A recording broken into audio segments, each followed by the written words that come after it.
வணக்கம். நம்ம இப்ப இந்த வீடியோல என்ன பார்க்க போறோம் அப்படின்னு பார்த்தா, பேங்க் ரிகான்சிலியேஷனோட இன்ட்ரோடக்ஷன் தான் இப்ப நம்ம இந்த வீடியோல பார்க்க போறோம். எஸ். பார்க்கலாமா? ஓகே. பேங்க் ரிகான்சிலியேஷன்னா என்ன அப்படின்னு பார்த்தோம்னா, இப்ப வந்து ஒரு கம்பெனி இருக்கு அண்ட் பேங்க் இருக்கு. இப்ப வந்து கம்பெனி வந்து வச்சிருக்க புக் பேர் என்ன அப்படின்னு சொன்னா, கேஷ் புக்ன்னு சொல்றோம். ஓகேவா? அதுக்காக அந்த கம்பெனின்றது ஒரு கிளையண்ட் பேங்க்குக்கு. அப்ப அந்த கம்பெனியோட அக்கவுண்ட்ஸ வந்து மெயின்டெயின் பண்றது பேங்க்ல என்ன புக்ல வச்சு பண்ணுவாங்கன்னா, பாஸ் புக்ல பண்ணுவாங்க. ஓகே. அப்ப கிளையண்ட் வச்சிருக்க புக் பேர் என்ன அப்படின்னு பாத்தீங்கன்னா, கேஷ் புக் அண்ட் பேங்க் வந்து அந்த கிளையண்டோடது வச்சு மெயின்டெயின் பண்றதுக்கு பேரு பாஸ் புக் அப்படின்னு சொல்லுவாங்க. இப்ப இந்த 2 புக் இருக்கு இல்லையா?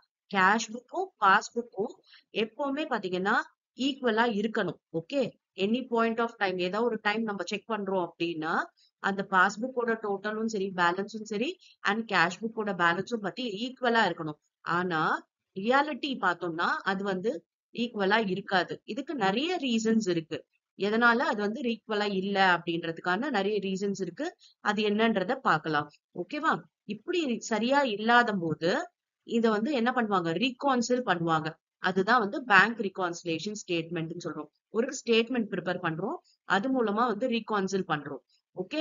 இப்படி ப்ரிப்பேர் பண்றது மூலமா நமக்கு என்ன தெரிய வரும் அப்படின்னா, எங்க எரர் நடந்திருக்கு? எதனால இந்த டீவியேஷன் இருக்கு? பாஸ்புக்குக்கும், கேஷ் புக்குக்கும் டிஃபரன்ஸ் இருக்கு. ஓகே. எதனால இது வந்து ஒத்து போகல? இதோட டோட்டலும் சேமா வரல. அப்படின்றது தான் இதுல வந்து கண்டுபிடிக்க முடியுமே தவிர்த்து, இத வந்து நம்ம கரெக்ட் பண்ண முடியாது. ஓகே. அதாவது பாஸ்புக்கோட, கேஷ் புக்கோட அக்யூரசிய ஒரு பீரியாடிக் இன்டர்வெல்ல நம்ம செக் பண்ணிக்கலாமே தவிர, இத ரெக்டிஃபை எல்லாம் பண்ண முடியாது. எந்த இடத்துல தப்பு நடந்திருக்கு? எதனால இந்த disagreement between passbook balance and cash book balance அப்படின்றத நம்ம தெரிஞ்சுக்கலாம். இந்த பேங்க் ரிகான்சிலியேஷன் ஸ்டேட்மெண்ட் பண்றது மூலமா. அது தெரிஞ்சுக்கிட்டு, அதுக்கப்புறமா ரெக்டிஃபை பண்ணிக்கலாம். ஓகே. இப்ப பாத்தீங்கன்னா, நெறைய ரீசன்ஸ் இருக்கு அப்படின்னு சொன்னோம் இல்லையா? அதுல சில ரீசன்ஸ வந்து இப்ப நம்ம பார்க்கலாம். இப்ப பாருங்க, நெறைய டிஸ்அக்ரிமென்ட் இருக்கிறதுக்கு காரணம் என்ன அப்டின்னா, மெயினா சொல்ல போனோம்னா, டைம் கேப்பும், கம்யூனிகேஷன் கேப் தான் சொல்றாங்க.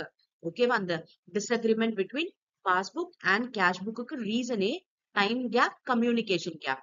டைம் கேப்ன்றது என்னன்னா, இப்ப நம்ம ஒரு செக்க இஷ்யூ பண்ணிட்டோம். ஓகே. ஒரு பெர்சனுக்கு நம்ம செக் குடுத்துட்டோம். அந்த செக்க கொண்டு போயி, அவர் இம்மீடியட்டா அவரோட அக்கவுண்ட்ல போடுவாரா? அப்டின்றது தெரியாது. அப்ப டைம் டியூரேஷன். ஆனா நம்ம வந்து இஷ்யூ பண்ண உடனே நம்ம என்ன பண்ணுவோம்?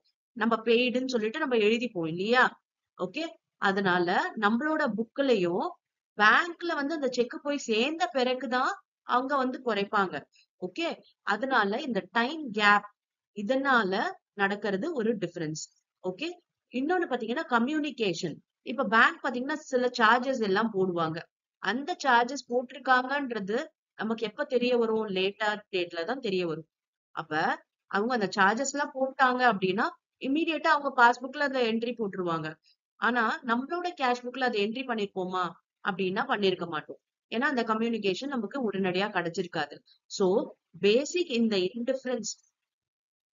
இந்த டிஃபரன்ஸ்க்கு வந்தான ரீசன் என்ன அப்படின்னு பாத்தீங்கன்னா, இந்த time gap and communication gap தான். ஓகே. இதுல வந்து நெறைய ரீசன்ஸ் குடுத்திருக்கு பாருங்க. அந்த கேப் வந்து இதனாலலாமும் இருக்கலாம். பாருங்க, check issued but not presented at the bank. ஓகேவா? செக்க வந்து இஷ்யூ பண்ணியாச்சு. அப்ப நம்ம கணக்குல நம்ம எழுதிருவோம் இல்லையா? நம்ம இந்த மாரி ஒருத்தருக்கு குடுத்துட்டோம் அப்டின்ட்டு எழுதிடுவோம். ஆனா பேங்க்ல வந்து அது இன்னும் பிரசன்ட் பண்ணாததுனால அவங்க புக்ல அவங்க அத எழுத மாட்டாங்க. Check deposited in bank but not yet collected. செக்க வந்து நம்ம பேங்க்ல டெபாசிட் பண்ணிட்டோம். ஆனா அத கலெக்ட் பண்ணல. அப்ப இதனாலயும் டிஃபரன்ஸ் வரும். Amount deposited directly in bank by other parties. வேற பார்ட்டீஸ் வந்து நமக்காக அக்கவுண்ட்ல வந்து டெபாசிட் பண்ணிட்டாங்க.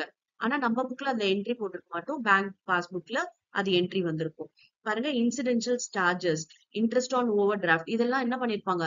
பேங்க் வந்து டெபிட் பண்ணிட்டு இருப்பாங்க. ஆனா அதெல்லாம் நமக்கு தெரியாது இந்த சார்ஜஸ் எல்லாம் இருக்குன்ட்டு. சோ நம்ம புக்ல அதெல்லாம் என்ட்ரி பண்ணியிருக்க மாட்டோம். Okay. Interest on deposited credited by bank. Interest on டெபாசிட்டும் பாத்தீங்கன்னா, பேங்க் வந்து நமக்கு கிரெடிட் பண்ணிடுவாங்க அக்கவுண்ட்ல.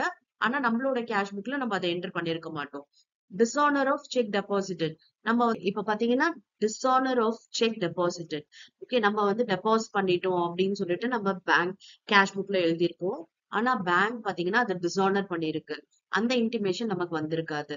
ஓகே. அதனால டிஃபரன்ஸ் வரதுக்கு சான்சஸ் இருக்கு. And clerical error. ரெக்கார்ட் பண்ணும்போது கஸ்டமரா இருக்கட்டும், பேங்கா இருக்கட்டும். இதுல வந்து சில ரெக்கார்டிங் டிரான்சாக்ஷன்ல வந்து சம் எரர்ஸ் நடக்கிறதுக்கு நிறையவே வாய்ப்பு இருக்கு இல்லையா? அதனாலயும் இந்த டிஃபரன்ஸ் வரதுக்கு வாய்ப்பு இருக்கு. அதுக்கப்புறம் payment by bank under standing instruction. Okay. ஏதோ ஒரு ஸ்டாண்டிங் இன்ஸ்ட்ரக்ஷன் மூலமா பேங்க் வந்து பேமெண்ட் பண்ணிட்டாங்க. ஆனா நம்மளோட கேஷ் புக்ல அந்த என்ட்ரி இருக்காது. அப்ப இதனாலயும் டிஃபரன்ஸ் வரும். ஓகே. இத மாதிரி நிறைய காரணம் இருக்கு. கேஷ் புக்கும் பேங்க் புக்கும் வந்து டேலி ஆகாததுக்கு. ஓகே. பேங்க்ல மெயின்டைன் பண்ற புக்கு பேரு பாஸ்புக். கஸ்டமர் வச்சிருக்கிறது பேரு கேஷ் புக். ஓகே. இந்த புக்குக்கான டிஃபரன்ஸ் வந்து மேஜரா இந்த ரீசன்ஸ் எல்லாம் இருக்கலாம். ஓகே. இப்ப வந்து நம்ம கேஷ் புக்லயும் அண்ட் பாஸ்புக்லயும் எப்படி ஃபார்மேட்டா அண்ட் அதோட என்ட்ரி எப்படி நம்ம போடுவோன்றத உங்களுக்கு காமிக்கிறேன். எஸ் பாருங்க. இதுதான் பாத்தீங்கன்னா ஃபார்மேட் ஆஃப் கேஷ் புக்.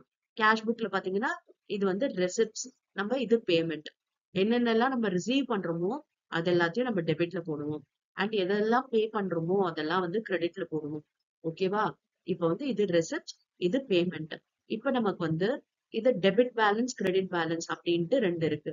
அதாவது நமக்கு டெபிட் சைடு ஜாஸ்தி இருந்துச்சு, ஓகே, பேமெண்ட் சைடு கம்மியா இருந்துச்சு அப்படின்னா அத நம்ம என்ன பேலன்ஸ் சொல்லுவோம்? டெபிட் பேலன்ஸ் சொல்லுவோம். ஓகேவா? அந்த டெபிட் பேலன்ஸ் பாத்தீங்கன்னா ஃபேவரபிள் அப்படின்னு சொல்லலாம். இதுவே கிரெடிட் பேலன்ஸ் இருந்துச்சு அப்படின்னா அது அன்ஃபேவரபிள். ஏன்னா ஒரு கேஷ் புக்ல வந்து கிரெடிட் பேலன்ஸ் அப்படின்னா அதுக்கு பேரு ஓவர் டிராஃப்ட். நம்ம வந்து பணம் ஜாஸ்தி, நம்ம கிட்ட இருக்கிற பணத்தை விட ஜாஸ்தி செலவு பண்ணியிருக்கோம் அப்படின்றத அர்த்தம் இல்லையா? அதுதான் வந்து அன்ஃபேவரபிள் சுச்சுவேஷன் இல்லையா? அப்ப அது அன்ஃபேவரபிள். இப்ப இதுல ரெசிப்ட். ரெசிப்ட்ன்றது பணத்தை எல்லாம் வாங்குறது. அண்ட் இது பேமெண்ட். பேமெண்ட்னா நம்ம யார் யாருக்கெல்லாம் பணம் கொடுக்குறோமோ அதை வந்து நம்ம இங்க என்ட்ரி போடுவோம். இதுவே பாஸ்புக்ல பாருங்க அப்படியே ஆப்போசிட் வரும். இல்ல பாருங்க வித்ட்ராவல்ஸ். ஓகேவா? இதெல்லாம் டெபாசிட். ஓகே. டெபாசிட் எல்லாம் பாத்தீங்கன்னா கிரெடிட்ல போடுறாங்க. அண்ட் வித்ட்ராவல்ஸ் எல்லாம் பாத்தீங்கன்னா டெபிட்ல போடுவாங்க. இந்த கேஷ் புக்குக்கு அப்படியே ஆப்போசிட் தான் வந்து பாஸ்புக்ன்றது. ஓகே. இது நமக்கு ரெசிப்ட். இங்கதான் இவங்களுக்கு டெபாசிட்ஸ். ஓகே. இங்க பேமெண்ட் பண்றோம், இங்க வித்ட்ராவல் பண்றாங்க. அப்படியே ஜஸ்ட் ஆப்போசிட்.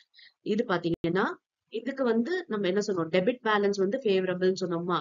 ஆனா வந்து பாஸ்புக்கு பாத்தீங்கன்னா கிரெடிட் பேலன்ஸ் தான் ஃபேவரபிள். பாருங்க.